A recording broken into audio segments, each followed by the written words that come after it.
Eyesight. Of all our senses, vision is the one we rely on most for our very survival. Many other species survive and prosper by their ability to see outside human limits. Animals are very clever in their sensing capabilities. They have a lot to teach us.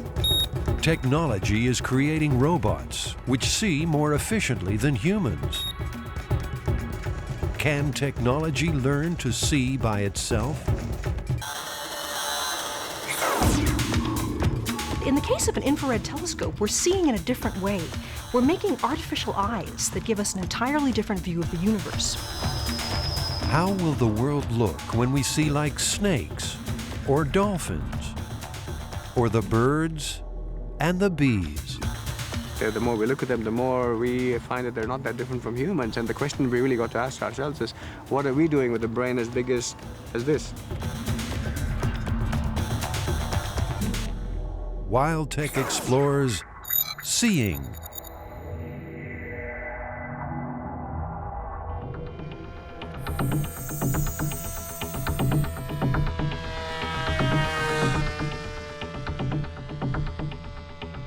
If technology can learn from nature, sometimes the lesson is that the simplest things teach the most.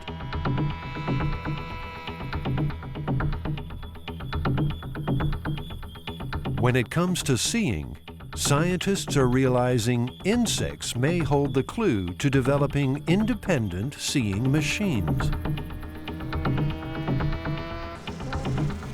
Insects are quite different than mammals in that their brains are very small compared to even the smallest mammal, with very few neurons. Instead of billions, as in the case of our brain, they have tens of thousands.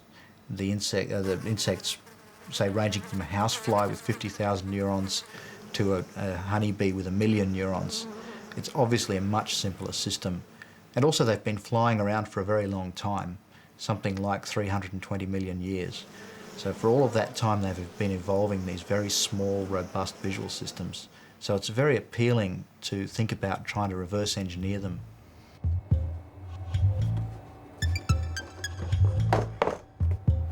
Okay, let's check the sensors. Each plane is fitted with standard movement sensors, which indicate the pitch, roll, and yaw of the plane. That's a good signal. Okay, let's check the optic flow. What's unique is a nose camera, which controls the plane's flight not so much by what it sees, but by determining how fast it's moving through the landscape. Well, the technology is an attempt to reverse engineer insects' nervous systems and vision systems. And what's a bit unusual is that rather than take a hardcore engineering approach where we start from first principles with a blank sheet of paper, we've used an example from nature which we know works to try to get a good outcome. And we're starting to see results from the approach. To fly like a bee, you need to see like a bee. Bees' eyes are compound eyes. That means they have many, many little eyes. But that difference is really not a dramatic difference. One of the big differences is that bees don't have stereo vision because the two eyes are very close together, and so that makes stereo very difficult for them. So they use motion cues a lot more than we do. So that's one difference. The other difference is that bees don't see very sharply. They don't see as much detail in the world as we do, but they see changes very well. So they would see, for example, the flicker in a movie, which we wouldn't, but they would see the flicker in a fluorescent lamp, which we wouldn't. So the world is a lot blurry, but a lot faster.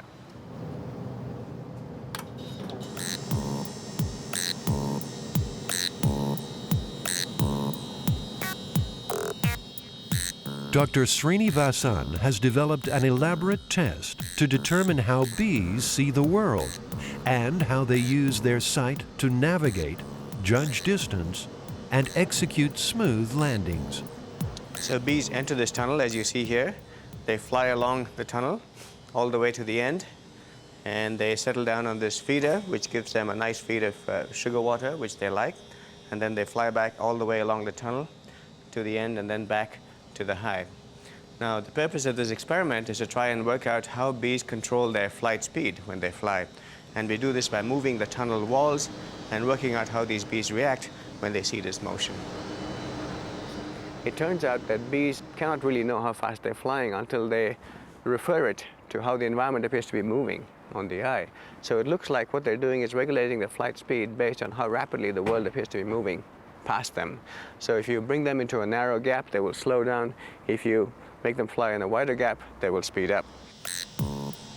When the background dots move in the opposite direction to the bees, their eyes tell them they are traveling fast, so they slow down. When the dots move in the same direction as the bees, their eyes tell them they are barely moving, so they speed up. Humans in the same experiment would rely on the depth perception gained through stereo vision, and thus be able to move normally, assessing our speed and direction independently of the moving landscape.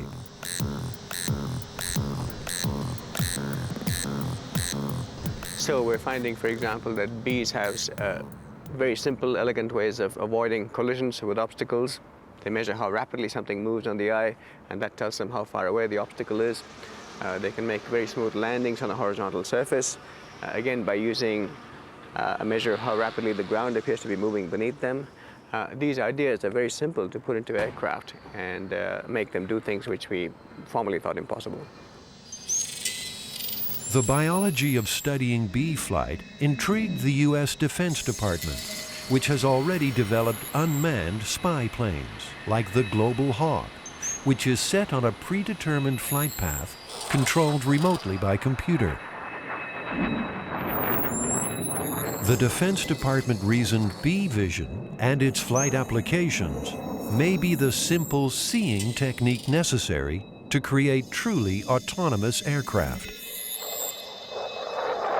So the input is in areas such as detecting obstacles and avoiding collisions with them, in making smooth landings, in following the terrain as the terrain goes up and down, in navigating through narrow gorges without colliding into the side walls, in stabilizing your roll and yaw and pitch. So all of these things insects seem to do using very quick, simple, shortcut solutions, which engineers normally don't think about. But by looking into biology, we get some inspiration. Saul, are we getting an optic flow signal? Yeah, it's looking pretty good. Okay. Scientists have taken the algorithms developed by bee research and applied them to the computer brains of model aircraft. Okay, Dean, the plane's cocked and ready to go.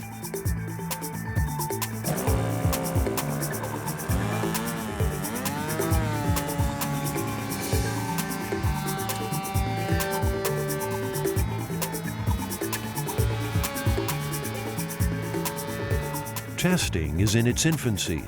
The planes are flown with remote control, and at a given moment, the pilot hands over the flying to the computer. Okay, I'm going to hand over again. Yeah. So right here. Yeah, that's a good signal. Handing there. over. Whoa, whoa, whoa, whoa, whoa, Jesus. What was it doing there?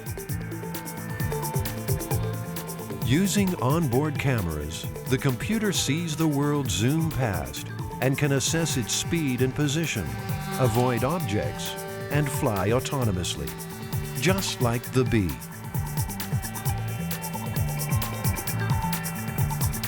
We're engaged with NASA in attempting to develop this technology far enough that we can put it into a mission that will land on Mars and launch these aircraft, and they'll fly across the surface gathering scientific data.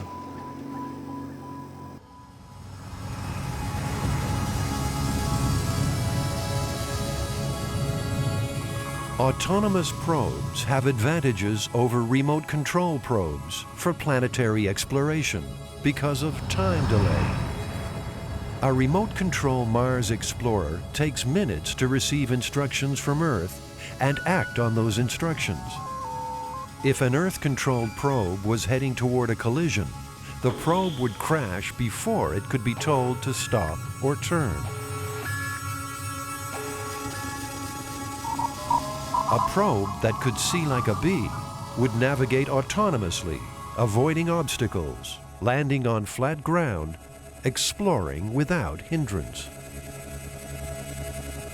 The way bees see will also aid navigation, because on Mars, there's no north or south, there's no GPS. Other than optic flow, there are other interesting things that we can extract from insect behaviour. One of them is polarisation compassing. Insects, it turns out, don't prefer to use the position of the sun as their reference for direction. It seems that they actually use this distributed pattern that covers the whole sky, which is caused by scattering of sunlight from the direct line from the sun. That's very useful on Mars where there's no magnetic field, but it's also useful in the polar regions of Earth. Bees definitely aren't silly as we think they are. In fact, the more we look at them, the more we find that they're not that different from humans. And the question we really got to ask ourselves is, what are we doing with a brain as big as this?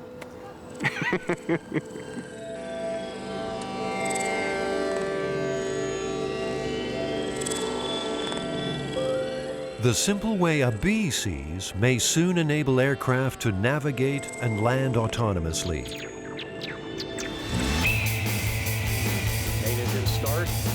Seeing beyond the realms of visible light will enable us to see to the beginning of time.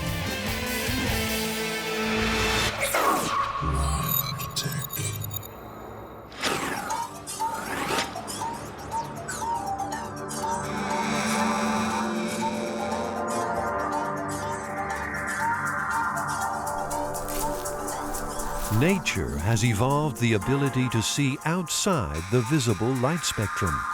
Birds of prey, like this sparrow hawk, have eyesight far superior to humans. It can see something the size of a softball a mile away. In human terms, it's like us being able to read a newspaper from 25 yards. Even with such impressive eyesight, this vole should be well hidden from the hawk's view. But it's not. The vole has made a fundamental behavioral error, which the hawk exploits with its advanced eyesight. Voles mark their trails with urine. This reflects ultraviolet light. Although outside our visible spectrum, the hawk can see the UV trail left by the vole as easily as we can follow the road to the supermarket.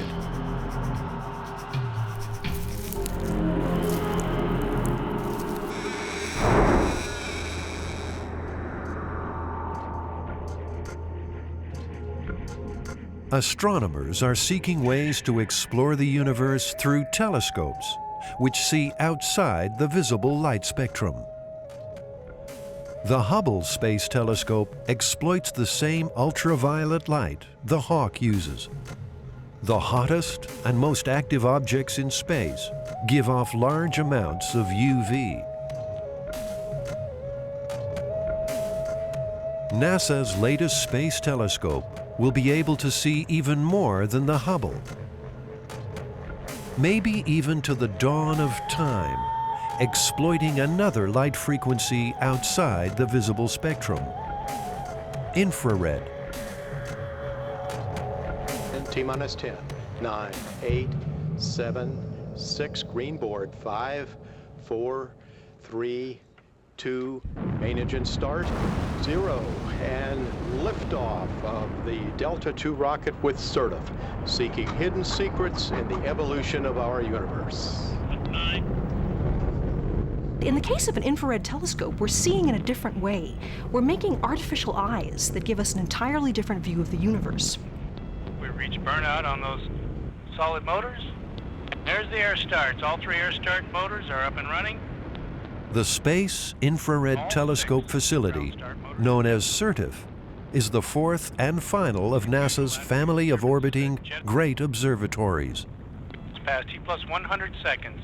Vehicle's now at an altitude of 18 nautical miles, downrange distance 40 miles, and a velocity of 37 miles per hour.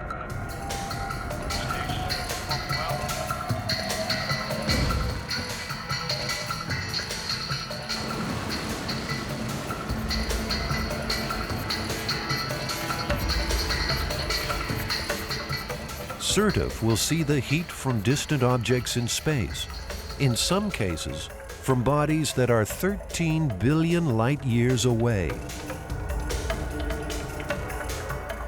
It's actually trying to detect heat light, what we call infrared light, from objects in space. And I always tell people, if you go outside on a warm day and close your eyes, and if you try to feel the warmth of the sun in the sky, you can feel it. You can actually feel warmth from the sun. But now go out at night, put your face up to the sky, and try to feel the warmth of the stars, or of galaxies very, very far away. You can't. There's no way that you can actually feel that heat. So our telescope has to be extremely cold in order to sense that heat coming from space.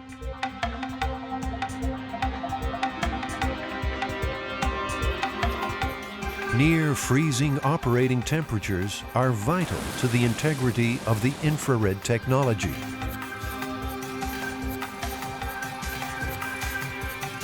The area of space right around the Earth and the Moon, like if we were to put Certif into orbit around the Earth, that's too warm. There's too much heat around there. So we've decided to kick Certif away from the Earth and let it just drift away into space over time. It'll end up falling into its own orbit around the Sun. Like all telescopes, the better the optical performance, the better it sees. Operating at such extreme low temperatures gives science another opportunity to impress. There's a mirror here, and in the case of Certif, it's not made of glass like most mirrors are. It's actually made of beryllium, because the curvature has to be absolutely perfect at extremely low temperatures. In fact, the neat thing about the mirror is that it's not the right curvature at room temperature. We've tested that. When we bring it down very, very cold, it snaps into a perfect shape.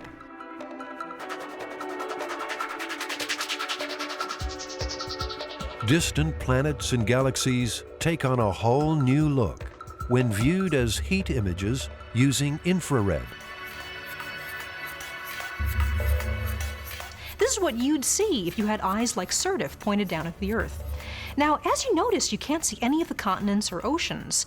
One thing that you can see are dark swirls in the atmosphere. The dark swirls are caused by water vapor. Water vapor absorbs infrared, and so you can actually see where there are storm systems swirling around in our atmosphere.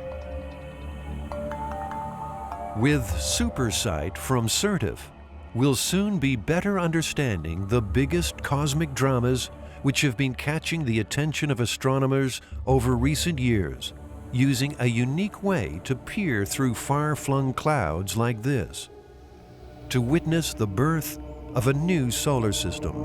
One of my absolute favorite pictures that the Hubble Space Telescope has taken is this one that we call the Pillars of Creation. What you're really looking at are giant dust clouds floating through space. And like we said, stars are formed inside these dust clouds. Parts of the dust cloud begins to collapse under gravity. Eventually, that brings together a star and an entirely new solar system. Now, the very smallest bumps that you're seeing there, the little bumps on the surface of the cloud, are about 4 billion miles across. That's roughly twice the size of our solar system, the Sun all the way out to the planet Pluto. Certif may shed new light on the very structure of the universe. There's a suggestion now that some of the dark matter that the microwave background tells us about is actually gravity coming from a parallel universe to us. An amazing idea. So I believe in my lifetime, or I really hope in my lifetime, we're going to get a better sense about what this higher nature of the universe really is. Telescopes like this are going to give us one step on that journey. The next ones will take us even farther. And I imagine in 50 years' time, we're going to have a much different view of what our place is in perhaps a structure of universes. Infrared vision gives us the ability to see into deep space. Scientists are learning infrared has uses much closer to home. If only we could see like a pit viper.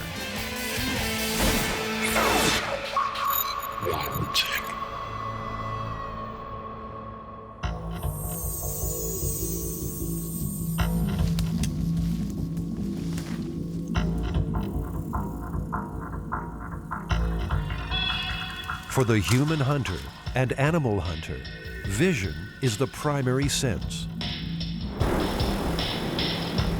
technology has allowed mankind to see outside the visible light spectrum. What we're only just discovering is that nature has been seeing the world through different eyes long before technology.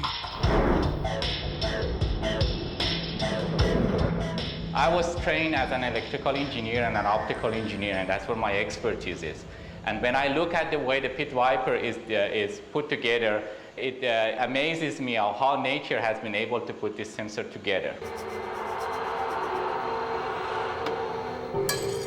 Dr. Masoud Motamedi of the University of Texas Medical Branch is studying one of the most remarkable seers of nature, the pit viper, a snake which views the world in a manner that is ingenious, and if these researchers discover how, could lead to breakthroughs in medical diagnosis and military applications.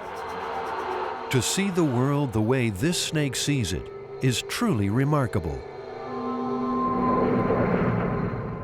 All objects in the nature emit radiation. The color of that radiation depends on the temperature of the object.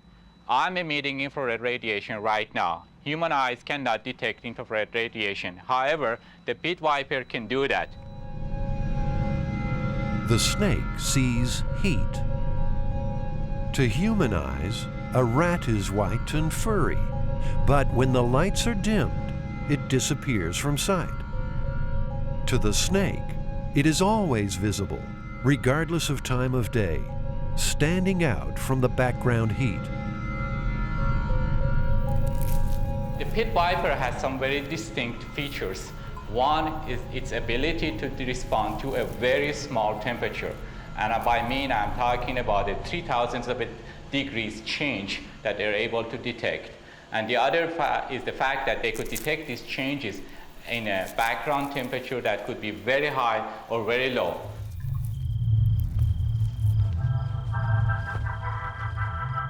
Okay, I'm seeing position and ID on everyone. The military is the most extensive user of infrared technology.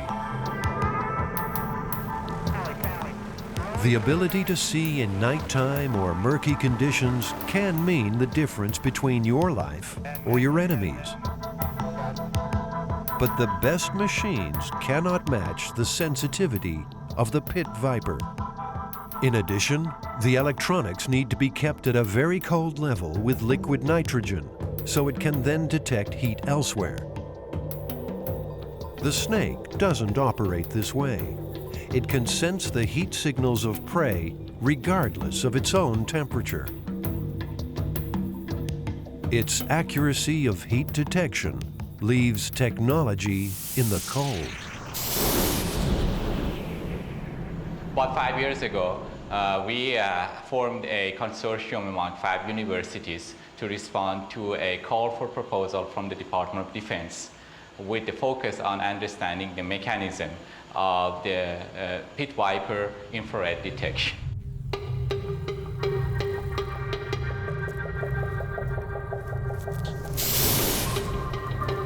The snake doesn't use its eyes. It gets its name from the pits just below the eyes. This is one of nature's most finely tuned instruments, detecting radiation at minute levels. The pit membrane is 50 to 75 microns thick, around the same size as a piece of paper, and cooled by air on both sides. It is highly vascularized. This allows for quick dispersal of detected heat.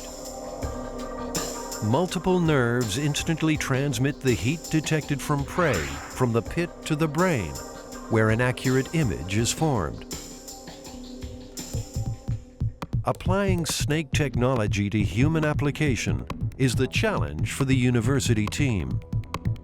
Understanding mechanics is one thing. Now, the focus is on isolating the protein in the membrane neurons, which react to heat. By engineering these proteins, scientists are confident they can make highly robust and extraordinarily sensitive and cost-effective heat detection instruments. We'll be able to see the More importantly, they will not require artificial cooling. Only those neurons will be able to.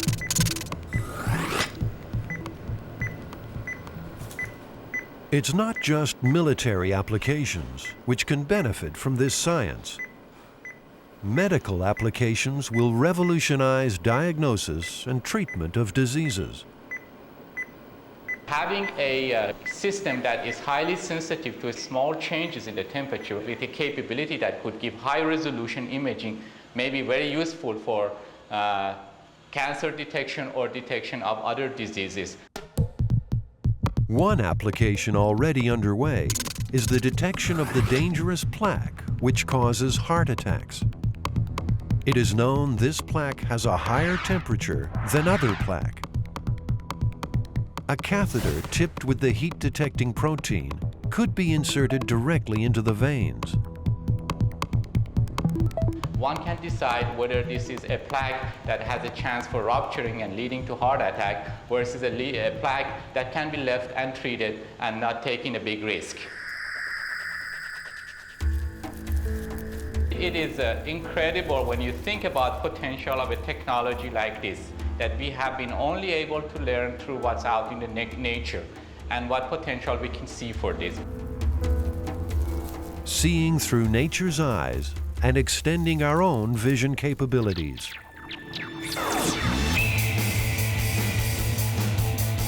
The next step in advanced sight may be to see like a bat.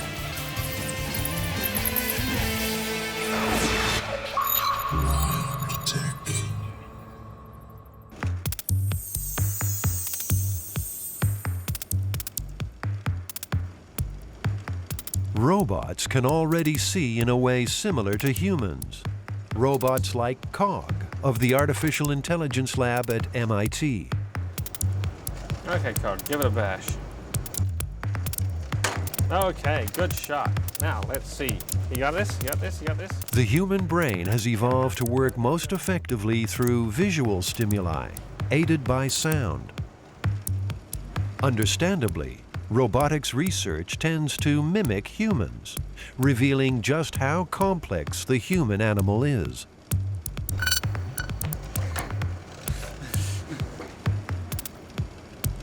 COG learns to identify and move objects by a process of repetition, trial, and error.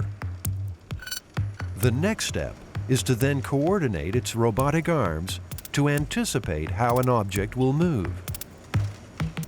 When we look at a simple animal, we find that it doesn't have heavy-duty cognitive processes going on inside.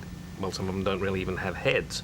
They've just got a few thousand neurons, perhaps, and there's no room in there to be doing really complex computations. There's no room in there to be building complete models inside their head of the world out there. You know, they don't have a 3D graphics picture inside their head.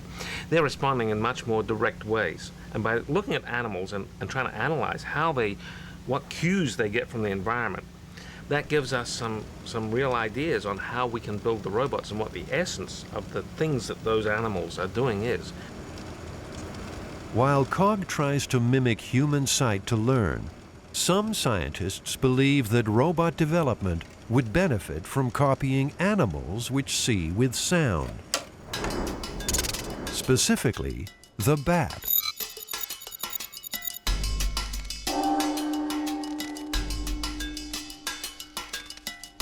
It's hard to think of a more inaccurate expression than blind as a bat.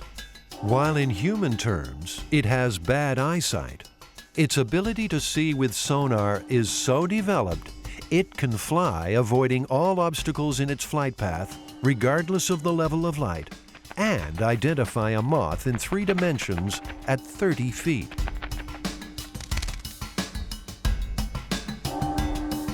Laboratory testing has shown that bats receive echoes back from objects much faster than their brains can process the information.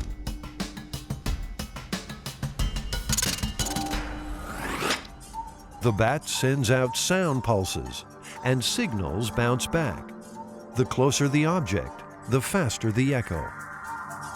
What's of interest to robotics researchers is that the bat broadcasts sound as high as 100,000 cycles per second.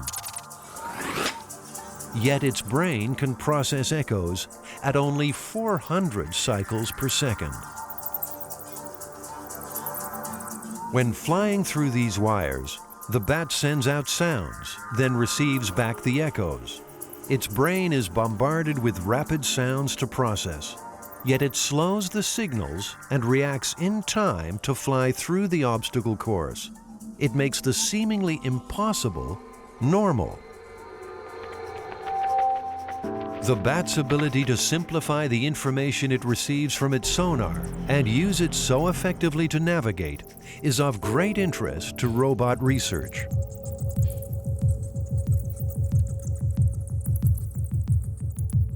Not too long ago, we developed a very sophisticated sonar that was able to tell the difference between the head and the tail side of a coin.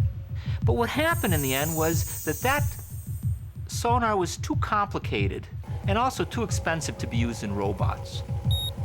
We decided to use the sonars that are commonly used in robotics and explore their advantages.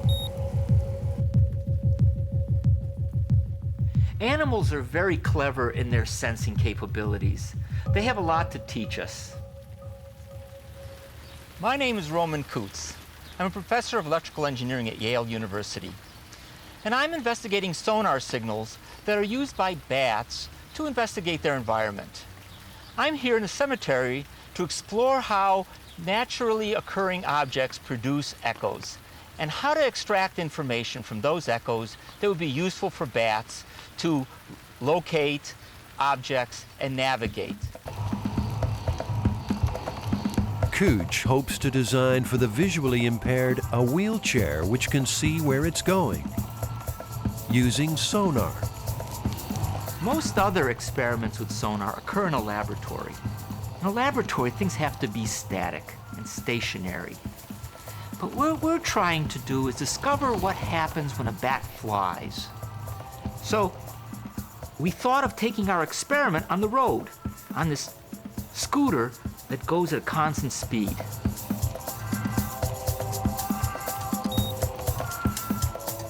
In this experiment, this man-made sonar is tuned to a particular speed to obtain spatial information from the environment as it moves along.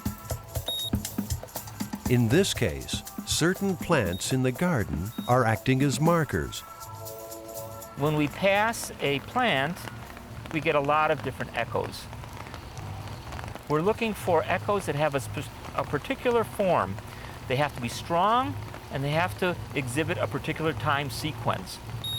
When that occurs, our sonar triggers and produces an identification pulse. And that permits us to identify landmarks.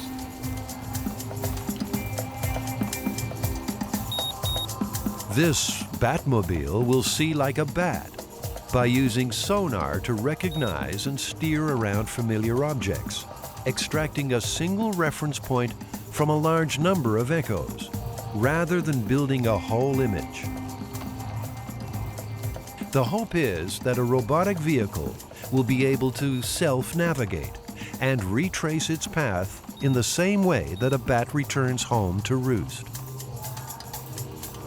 You really feel like when you develop these programs, that you're really seeing how the system evolves. You encounter problems, and then you try to fix them. And when you come up with a solution, you say, gee, that's the way biology must be able to solve these problems.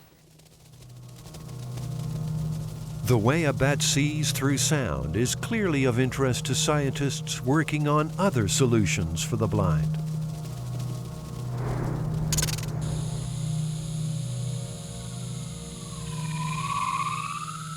If the human brain can interpret changes in the pitch and volume of sound, sonar can, in effect, help the blind to see.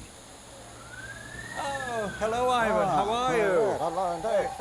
Fancy meeting you. The thought came to me that maybe bats use a very wide bandwidth sonar system as compared with the simple pulses that we used to think bats transmitted. Right. Leslie Kay, Emeritus Professor at the University of Canterbury in New Zealand, has spent nearly half his life developing sonar systems to help the visually impaired to see using sound.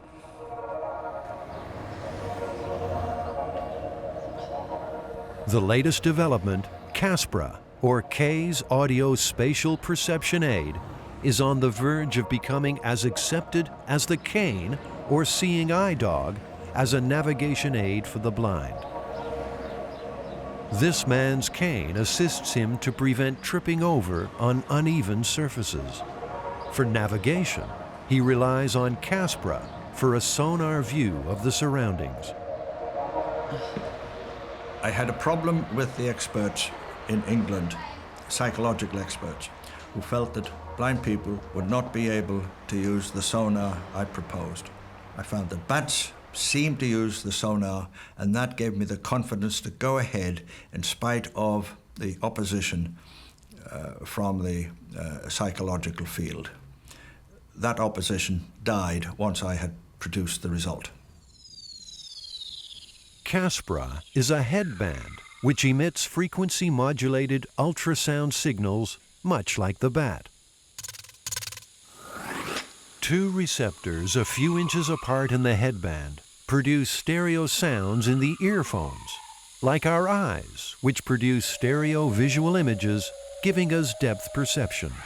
The wearer, after a few training exercises, can react to the changes in pitch and tell the distance and dimensions of obstacles, even identifying individual objects. I just walk past here, this mesh fence, and here's a tree right here, and walk around the corner, and there's a car, so we'll go around that too. The tiny echoes received are converted into tones.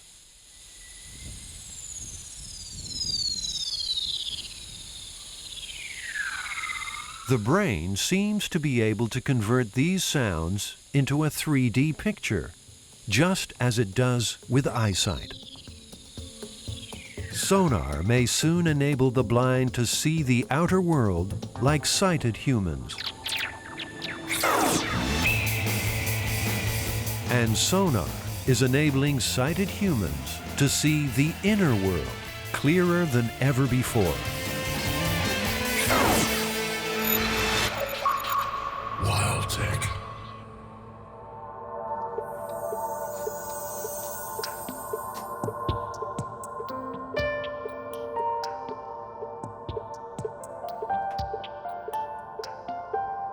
Little baby Eve suffers from a rare heart abnormality, first diagnosed while she was still a fetus in her mother's womb. In utero, the heart rate was between 200 and 300 beats per minute, and after birth was also still very high. So now with the medication, we've brought the heart rate down to a respectable nearly 100 beats per minute. You'd be looking to bring that down any lower? Or No, I'm very happy with a heart rate, that sort of heart rate for her at this stage. There's bringing it too much lower will compromise her, so we should not try and bring it too much lower.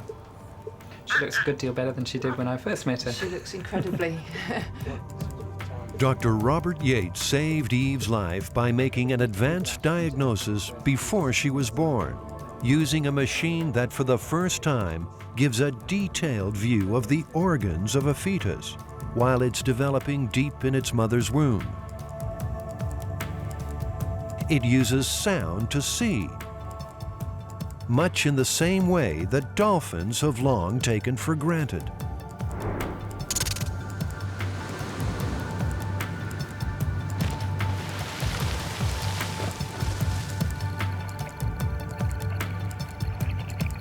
Dolphins have an undisputed advantage over humans in their ability to see underwater, whether clear or murky.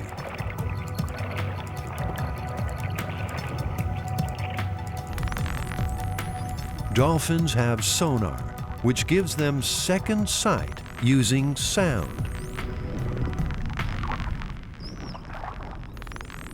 Using pulse-like signals generated in the dolphin's nasal passages at frequencies beyond the range of human hearing, the sounds are transmitted through the dolphin's head and reflect off objects in the water.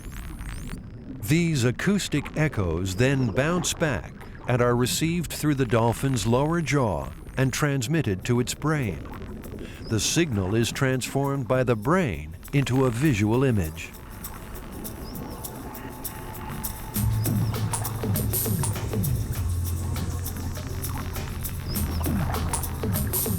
Dave Goodson is from the Underwater Acoustics Group at Loughborough University in England. The dolphin is primarily looking for food. He's looking for fish, and he's looking for something he can swallow whole. So there's a limit to the upper size of target he's looking for. And he would be initially searching with a click repetition rate. He produces these pulses every 1/10 of a second. And when he detects a target, he will start to speed up the pulse repetition rate so that as soon as he receives the echo from the target, he fires the next pulse. So as he swims closer to the animal, the click rate gets faster. The dolphin's sonar works in a similar way to an ultrasound machine. The machine chirps and listens for echoes. But where dolphins use frequencies just outside human hearing, the ultrasound machines use weaker signals at much higher frequencies. The back of the baby here, the front of the baby. Up until recently, the technology has only been able to produce two-dimensional imaging. See the baby's tummy here. While these are detailed, they fall short of a dolphin's three-dimensional sonar capabilities. You can see the baby's moving around, it's moving its arms around, and the baby takes its hands away from the front of its chest. Helena is now 17 weeks pregnant, and while she's feeling healthy, Dr. Yates is concerned her unborn baby may have fetal heart problems. When we look at the baby's chest here, we can compare the size of the chest and the size of the baby's heart to the markers down the side of the screen here.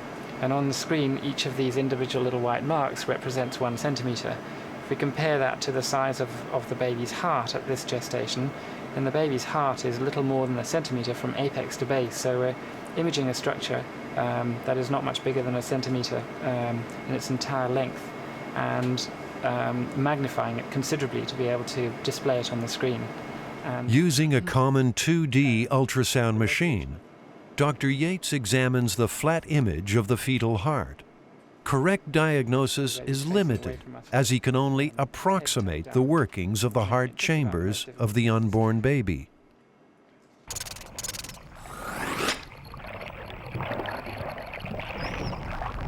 A dolphin sonar doesn't rely on approximations to get a full picture. Evolution has given it an extra dimension. Just to put it into perspective, a bottlenose dolphin can see something the size of an orange about 80 meters ahead of him.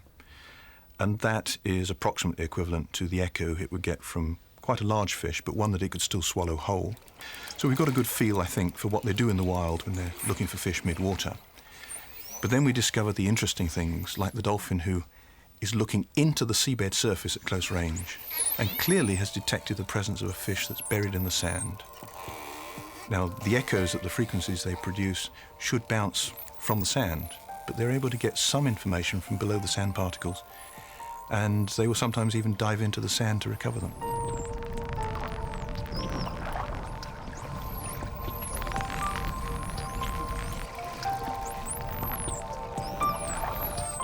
The dolphin's capacity to see a hidden object in 3 dimensions using sonar is what Drs. Yates and his colleague Dr. Deng at the University College London are aiming to replicate using ultrasound. Clearly, a true 3D image would enable Dr. Yates to see the heart in action from whatever angle he chooses, and therefore make a more accurate diagnosis. What we're going to try and do is time the cardiac cycle according to the output from the baby's heart, and we're doing that by using a second machine to measure the baby's heartbeat in the umbilical artery, and by timing the heartbeat according to the umbilical artery, we can then acquire a 3-dimensional image of the fetal heart, knowing at what point of the cardiac cycle the acquisition is taking place.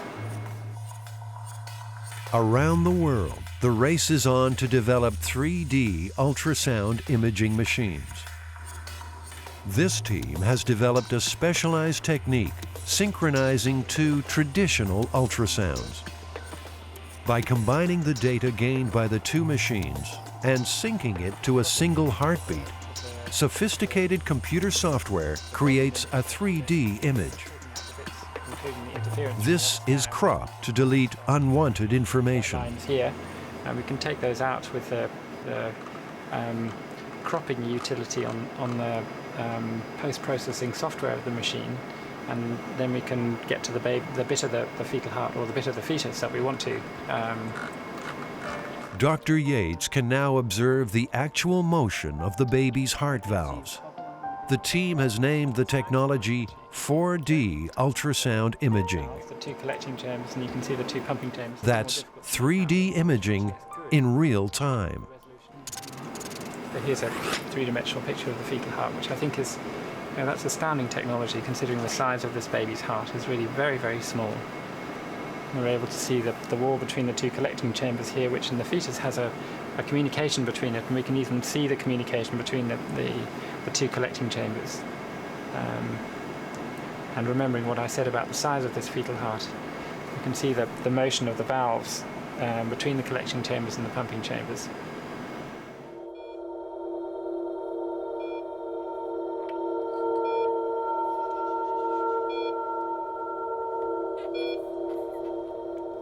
How's Eve today? Seems to be much better. Good. She's been really quite settled today. Has she had further episodes of tachycardia? She's had a couple. Right. The potential for this technology is virtually unlimited. It should soon be possible with 3D and 4D to not only diagnose fetal abnormalities, but to also assess the exact treatment required, maybe even enable fetal heart surgery, and make the difference between life and death for babies just like little Eve.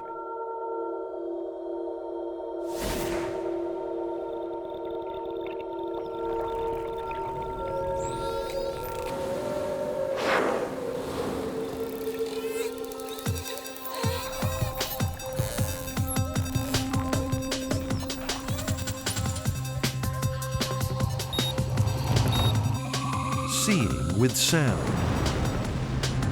seeing with heat, flight using bee sight. The ability of technology to replicate the way nature sees has expanded our vision of ourselves, our world, and our universe.